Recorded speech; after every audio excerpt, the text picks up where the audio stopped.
Non. Bonjour, je suis Jean-Bernard. Aujourd'hui, je vais vous raconter l'histoire de la seigneurie.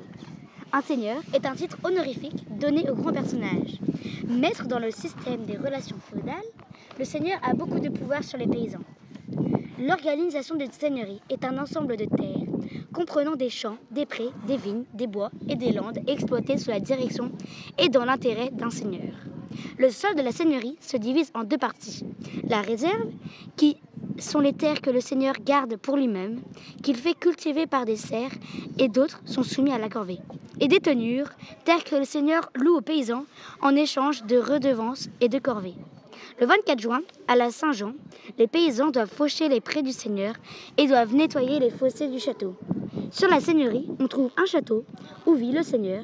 Il sert aussi de défense à la ville, où se trouvent des maisons d'habitants. Il y a aussi un moulin à eau ou à vent, ou parfois les deux. En août, ils doivent couper leur blé.